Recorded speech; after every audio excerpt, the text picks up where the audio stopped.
दोस्तों आप सभी का स्वागत है अपनी इस YouTube चैनल ट्रिक इंजीनियर में।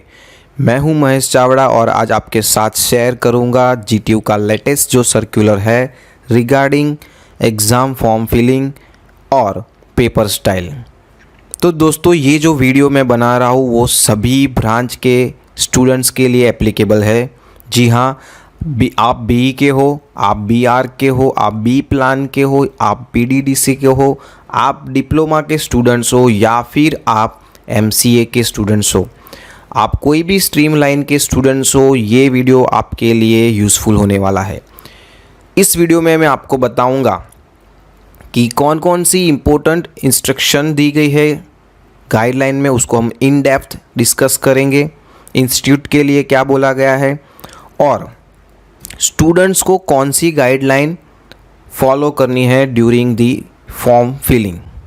और बाद में मैं आपको बताऊंगा कि जो GTU ने पेपर स्टाइल निकाला है समर 2020 एग्ज़ाम के लिए वो क्या है और उसमें क्या कन्फ्यूज़न हो सकती है स्टूडेंट्स को, और उस कन्फ्यूज़न का मैं आपको सॉल्यूशन भी दिखाऊंगा।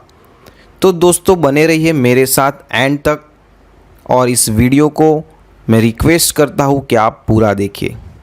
अगर आप मेरी चैनल पे दोस्तों नए हो तो चैनल को सब्सक्राइब कर दीजिए, बेल आइकॉन को प्रेस कर दीजिए जिससे आने वाले वीडियो की नोटिफिकेशन आपको इंस्टेंटली मिल जाए। और अगर वीडियो अच्छा लगता है तो दोस्तों एक लाइक दे दीजिएगा।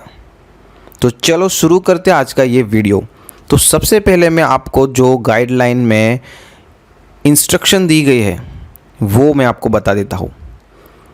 ये जो इंस्ट्रक्शन है, ये जो गाइडलाइन है वो सभी स्ट्रीमलाइन के स्टूडेंट्स के लिए सेम है। जी हाँ दोस्तों, आप डिप्लोमा के हो, आप MCA को हो या फिर आप BR B प्लान या PDDC के स्टूडेंट्स हो, ये जो गाइडलाइन, ये जो इंस्ट्रक्शन दी गई है वो सभी स्टूडेंट्स के लिए सेम है। सबसे पहले जो इंस्ट्रक्शन है इसमें ये कहा गया है कि जिन बच्चों ने अपनी कॉलेज में फॉर्म फिलअप कर दिया है, मतलब कि लॉकडाउन से पहले जब फॉर्म फिलअप की डेट्स आई थी उस टाइम पे कई बच्चों ने फॉर्म फिलअप कर दिया था और उसकी फ़ीस भी कॉलेज में पे कर दी थी। तो उन बच्चों को फिर से फॉर्म फिलअप करना नहीं है। ठीक है, अगर आपने पेमेंट कर दिया है, आपने फॉर्म फिलअप कर दिया है कॉलेज में, तो आपको अब फॉर्म फिल करने की कोई आवश्यकता नहीं है।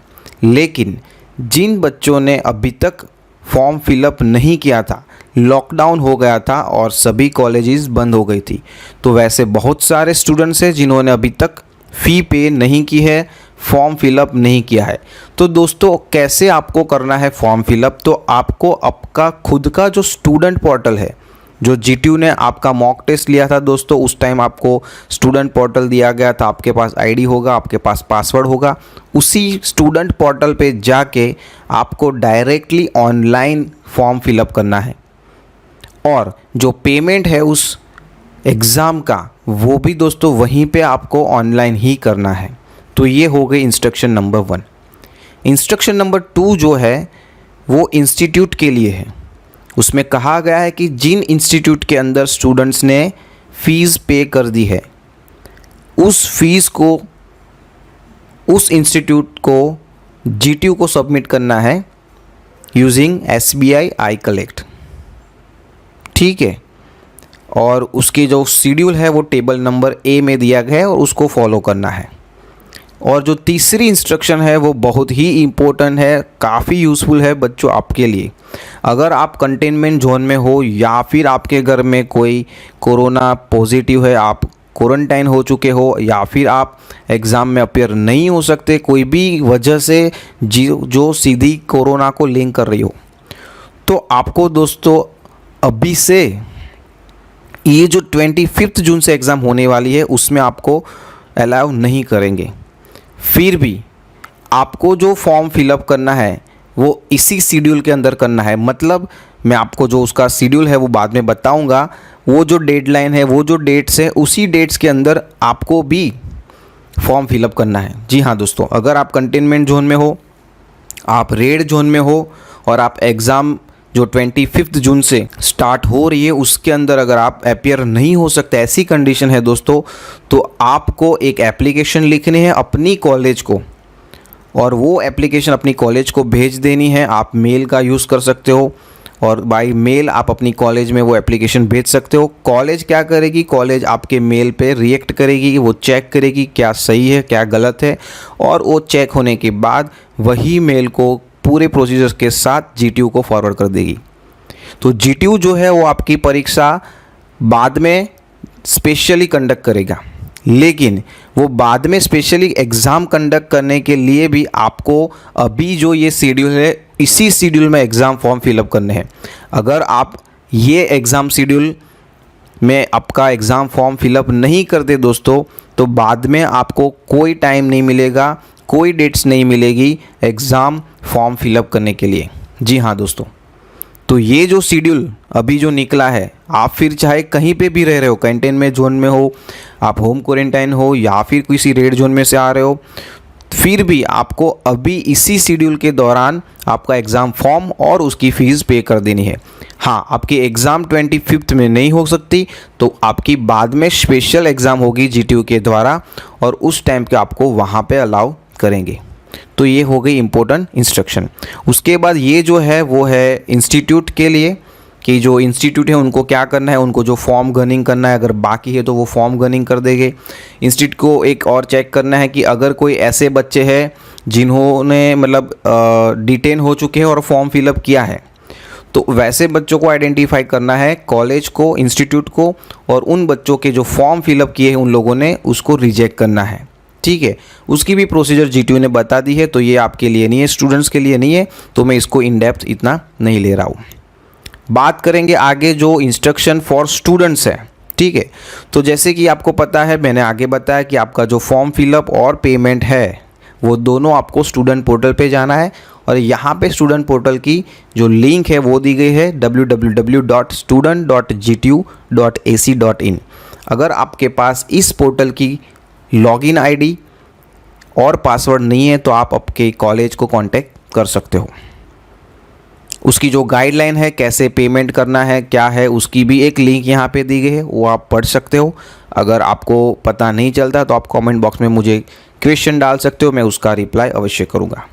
तीसरे नंबर की जो कमेंट है, जो तीसरे नंबर की इंस्ट्रक्शन है स्टूडेंट्स के लिए, कि student has to strictly follow the exam form schedule as mention in table A. तो दोस्तों ये जो चीज़ यहाँ पे जीटीयू ने लिखी है वो मेरे ख्याल से, अकॉर्डिंग टू माय ओपिनियन, ये गलत है। क्यों गलत है वो मैं आपको बताता हूँ। क्योंकि यहाँ पे लिखा है कि स्टूडेंट्स को टेबल नंबर ए में दिया गया जो शेड्यूल है, जो डेट्स है, उसको फॉलो करना है। लेकिन जब आप टेबल नंबर ए देखोगे, ये देखो मैं आपको दिखा देता हूँ, तो ये जो टेबल नंबर ए है यहाँ पे आप देख सकते हो ये जो डेट्स है, बी आर्क, बी प्लान, पीडीडीसी, उनकी बात कर रहे हैं। डिप्लोमा की भी ऐसा एक टेबल है, एमसीए की डेट सही है, लेकिन बी और डिप्लोमा की बात करें तो यहाँ पे टेबल नंबर ए में ये जो डेट्स है 3 तारीख से लेके 5 जून तक, 3 जून से 5 जून की ये जो डेट है, ये डेट दोस्तों इंस्टीट्यूट के लिए है। मतलब कि इंस्टीट्यूट में जिन बच्चों ने फॉर्म फिलअप कर दिया है लेकिन इंस्टीट्यूट ने उस फॉर्म को अभी तक गन नहीं किया है, मतलब कि जीटीयू को नहीं भेजा, प्रोसीजर कंप्लीट नहीं की, तो उस इंस्टीट्यूट को ये 3 जून से 5 जून के अंदर वो प्रोसीजर ख़त्म करनी है। ये काम इंस्टीट्यूट का है, स्टूडेंट्स के लिए नहीं है। उसके बगल में आप देखोगे तो duration for payment and submission of चलन बाय इंस्टीट्यूट। तो दोस्तों यहाँ पे भी आप देख सकते हो कि बाय इंस्टीट्यूट मतलब कि ये जो 6 तारीख लिखी है, 6 जून है, उस दिन इंस्टीट्यूट को पेमेंट कर देना है जीटीयू को। मतलब जिन बच्चों ने फ़ीस भी भर दी होगी तो उस फीस को 6 तारीख को इंस्टीट्यूट को जीटीयू को पे करना है। और बाकी जो टेबल बी है ये आप देख सकते हो, ये टेबल बी में जो शेड्यूल दिया है दोस्तों ये सही शेड्यूल है, ये है स्टूडेंट्स के लिए। तो जैसे कि मैंने आपको बताया जो ये तीसरे नंबर की है इंस्ट्रक्शन, इसमें ये टेबल ए जो लिखा है वो मेरे ख्याल से गलत है, वो टेबल बी होना चाहिए और स्टूडेंट्स को स्ट्रिक्टली फॉलो करना चाहिए schedule as mention in table B, नहीं कि टेबल ए। ठीक है, आपको टेबल बी का शेड्यूल देखना है तो आप टेबल बी का ये शेड्यूल देख सकते हो। आपका जो फॉर्म फिलिंग का, एग्ज़ाम फॉर्म फिलिंग और पेमेंट का है वो स्टूडेंट पोर्टल पे उसकी डेट स्टार्ट हो रही है 8 जून से और ख़त्म होगी 12 जून पर। ठीक है, तो दोस्तों आपको आपका एग्ज़ाम फॉर्म 8 तारीख से स्टार्ट होगा, जो 8 जून है वहाँ से स्टार्ट होगा, तो उसी दिन से ट्राई करना स्टार्ट कर देना। हो सकता है GTU की जो सर्वर है वो कई बार डाउन रहता है, कई बार वो वर्क नहीं करता है, तो आप उसको ट्राई करते रहिए और आपका जो फॉर्म फिलअप है वो आप फिल कर देना और बाद में उसका पेमेंट भी कर देना। कैसे फॉर्म फिलिंग करना है, कैसे पेमेंट करना है, उसका मैं एक और वीडियो बना दूंगा, वो वीडियो देख के भी आपको हेल्प हो जाएगा। ठीक है, तो ये बात हो गई इंस्ट्रक्शन नंबर 3 की। उसके बाद जो है, अगर आपको कोई क्वेरी है, ठीक है, स्टूडेंट्स को कोई भी क्वेरी है या फिर स्टूडेंट्स के कोई गार्डियन, जैसे कि कोई फैकल्टीज़ है, आप अपने फैकल्टीज़ को बताते हो कि मुझे ये क्वेरीज है, तो स्टूडेंट्स हो या फिर स्टूडेंट के कोई गार्डियन हो, उन लोगों को कोई भी क्वेरी है तो वो इंस्टीट्यूट को ही बताएंगे, मतलब अपनी कॉलेज को ही बताएंगे। कोई भी स्टूडेंट्स, कोई भी फैकल्टी, कोई भी गार्डियन डायरेक्टली GTU को अपनी क्वेरीज नहीं बताएगा। ये इंस्ट्रक्शन लिखी है दोस्तों यहाँ पे। तो अगर आपको दोस्तों कोई भी क्वेरी है तो आप आपकी कॉलेज के किसी भी फैकल्टीज़ को कांटेक्ट कर सकते हो। आपको GTU में डायरेक्टली मेल या फिर मैसेज या फिर फ़ोन नहीं करना है।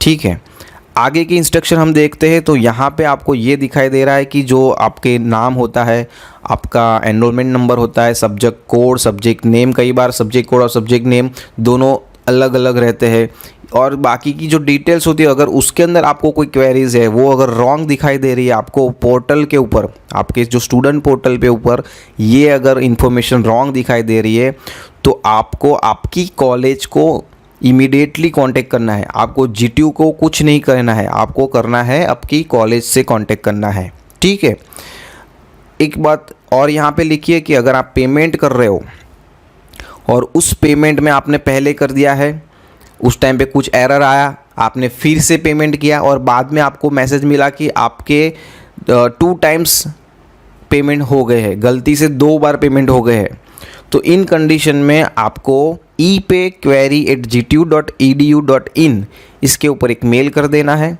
और आपके जो एक्स्ट्रा रुपीज़ कट हुए, एक्स्ट्रा फीस के रुपीज़ कट हो गए दोस्तों, वो आपको 7 वर्किंग डेज़ के अंदर वापस मिल जाएगी। ठीक है, और ये जो आखिरी इंस्ट्रक्शन है दोस्तों वो आपके लिए काफ़ी यूज़फुल है, आपको ये पढ़नी ही चाहिए, आपको ये समझनी चाहिए। देखो इसके अंदर क्या लिखा है कि अगर कोई भी स्टूडेंट्स यूनिवर्सिटी थियरी एग्ज़ाम, मतलब ये जो रिटन एग्ज़ाम ले रहे हैं उसकी बात कर रहे हैं, इस एग्ज़ाम के अंदर, ठीक है, डिस्ट्रिक्ट ऑफ रेसिडेंट, ठीक है, इसके अंदर अगर एग्ज़ाम देना चाहते हैं तो ही स्टूडेंट पोर्टल पे जाके सिलेक्ट करें। मतलब कि आपकी कॉलेज और आपका डिस्ट्रिक्ट, आपका जो ज़िला है वो अलग अलग है। फॉर एग्ज़ाम्पल आप बड़ौदा में रह रहे हो और आपकी कॉलेज आनंद में है, या फिर आप अहमदाबाद में रह रहे हो, आपकी कॉलेज सूरत में है, तो ये 2 अलग अलग डिस्ट्रिक्ट हो गए। तो इन दैट कंडीशन ही आपको क्या करना है, स्टूडेंट पोर्टल पे जाके डिस्ट्रिक्ट ऑफ रेसिडेंट सिलेक्ट करना है। अगर आपकी कॉलेज और आपका डिस्ट्रिक्ट सेम है तो आपको ये चीज़ नहीं करनी है। मतलब GTU आपको ये अलाउ कर रहा है कि अगर आपकी कॉलेज और आपका डिस्ट्रिक्ट डिफरेंट है तो ही आप ये ऑप्शन स्टूडेंट पोर्टल पे जाके सिलेक्ट करिए और आपकी एग्ज़ाम है वो आपके डिस्ट्रिक्ट में ही होगी। लेकिन अगर आपका डिस्ट्रिक्ट और आपकी कॉलेज, ठीक है, एक ही है, मतलब आप आनंद में पढ़ रहे हो और आपका जो ज़िला है वो भी आनंद ज़िला ही है, आनंद डिस्ट्रिक्ट है, तो आपको स्टूडेंट पोर्टल पे जाके वो सिलेक्ट करना नहीं है। ठीक है, तो ये आपके लिए इम्पोर्टेंट था, ये मैंने बता दिया। अभी हम बात करेंगे शेड्यूल के बारे में। ये जो शेड्यूल है वो सभी के लिए है, आप BE ले लो, डिप्लोमा ले लो, BArch, B Plan, PTDC, कोई भी स्ट्रीम उठा लो, सभी के लिए यही शेड्यूल दिया गया है। जी हाँ दोस्तों, दूसरी बात, जो एग्ज़ाम फॉर्म के टाइप है वो क्या है वो भी बता देता हूँ। एग्ज़ाम फॉर्म ये रेगुलर, रेमिडियल और special term extension. Special term extension BE diploma में जनरली नहीं होता, ये UG में ज़्यादा होता है, तो उनके लिए भी ये है। ठीक है, रेगुलर तो मतलब आप जो अभी पढ़ रहे हो 8 सेमेस्टर में, फाइनल सेमेस्टर में हो BE में। डिप्लोमा की बात करें तो आप 6 सेमेस्टर में भी हो सकते हो या फिर 8 सेमेस्टर में भी हो सकते हो। तो उन बच्चों के लिए रेगुलर एग्ज़ाम फॉर्म 8 जून से लेके 12 जून के बीच होगा और आपको जो पेमेंट है वो भी इसी दिन के अंदर, इसी शेड्यूल के बीच करना है। रेमीडियल की बात करें, मतलब आप 8 सेमेस्टर के स्टूडेंट्स हो और आपकी कोई 6 semester, 5th semester, 4th semester की एग्ज़ाम की केटी है, तो उस रेमीडियल एग्ज़ाम का फॉर्म भी आपको 8 तारीख से लेके 12 तारीख के बीच ही भरना है। ठीक है, तो देखो यहाँ पे रेमीडियल और सेमेस्टर भी लिखे हैं, तो सेमेस्टर में आप देख सकते हो B 8 semester exam form, regular, remedial. ठीक है, तो दोस्तों ये जो 6 सेमेस्टर के बच्चे अभी रेगुलर है, 4th सेमेस्टर में है या फिर 2nd सेमेस्टर में पढ़ाई कर रहे हैं, उनकी रेमीडियल एग्ज़ाम अभी नहीं है। ये जो शेड्यूल है वो सिर्फ 8 सेमेस्टर मतलब कि फाइनल सेमेस्टर के बच्चों के लिए है और फाइनल सेमेस्टर के रेमीडियल के लिए है। ठीक है, अगर आप 6 सेमेस्टर में पढ़ रहे हो तो ये आपके लिए नहीं है, ये सिर्फ फाइनल ईयर के बच्चों के लिए ही है। राइट, तो दोस्तों ये बात हो गई सर्कुलर के बारे में, जो इम्पोर्टेंट इंस्ट्रक्शन दी गई है जीटीयू के द्वारा, उसकी बात कर ली। अभी हम बात करेंगे पेपर स्टाइल। सबसे पहले मैं बात करूंगा ये जो न्यू सिलेबस वाला है वो, तो न्यू सिलेबस की जो पेपर स्टाइल है वो जनरली बी के फाइनल सेमेस्टर के बच्चों के लिए नहीं है और डिप्लोमा के फाइनल सेमेस्टर के लिए भी नहीं है, क्योंकि नया जो सिलेबस 3 वाला जो सब्जेक्ट कोड है, अगर आप देखोगे तो 3 से स्टार्ट हो रहा है। बी की बात करूँ तो 3 से स्टार्ट हो रहा है। ठीक है, पहले 1-1 करके था, फिर 2-1-1 करके आया और अभी 3-1-1 करके जा रहा है। तो न्यू सिलेबस है, वहाँ पे 3 लग रहा है, तो उन लोगों के लिए जो पेपर स्टाइल है, तो बी में तो अभी फ़िलहाल 4th सेमेस्टर तक ही नया सिलेबस आया है, तो 8 सेमेस्टर के लिए ये चीज़ नहीं है। दूसरा जो है वो है B old with were having a duration of 3 hours in previous university theory exam, मतलब ऐसा कोई पेपर जो 3 घंटे का होगा। ठीक है, आपको पता होगा कि मैथ्स के जो पेपर रहते थे वो 3 घंटे के होते थे, ईजी का पेपर 3 घंटे का होता था, सिविल में स्ट्रक्चर के पेपर देख लो वो भी 3-3 घंटे के होते थे। तो वैसे पेपर जो थे पहले, अगर आप 8 सेमेस्टर में हो और आपकी ब्रांच में, आपकी स्ट्रीम में कोई 3 घंटे का पेपर आ रहा है, आप कोई भी में हो, MCA में हो, डिप्लोमा में हो, BE में हो, PDDC में, कोई भी स्ट्रीम लाइन में हो, लेकिन आपके फाइनल सेमेस्टर में कोई सब्जेक्ट ऐसा था जिसके अंदर पहले 3-3 घंटे के पेपर होते थे। ठीक है, तो वो सारे पेपर की जो पेपर स्टाइल है वो कुछ इस तरह से, जो आप डिस्प्ले पे देख सकते हो। अभी उसके मार्क्स हो गए 47। ठीक है, यहाँ पे आपको 6 क्वेश्चन दिए जाएंगे। इस 6 क्वेश्चन में से कोई भी 3 क्वेश्चन ही अटेम्प्ट करने हैं। हर एक क्वेश्चन में 14 मार्क्स का क्वेश्चन, मतलब क्वेश्चन 1 14 मार्क्स का, क्वेश्चन 2 भी 14 मार्क्स का, मतलब जितने भी 1 to 6 क्वेश्चन हैं सभी में 2-2 ऑप्शन है और 2 ऑप्शन में से सभी ऑप्शन के 7-7 मार्क्स है, मतलब एक पूरा क्वेश्चन हुआ 14 मार्क्स का। तो ऐसे 6 पूरे क्वेश्चन है, 6 में से आपको कोई 3 ही अटेम्प्ट करने हैं। ठीक है, और जो आखिर में क्वेश्चन नंबर 7 है जिसके मार्क्स है 5-5, तो वो 2 क्वेश्चन है, 2 में से कोई एक ही आपको अटेम्प्ट करना है। ठीक है, और ये जो पेपर है वो पूरा है 47 मार्क्स का और उसका टाइम है 2 घंटे का।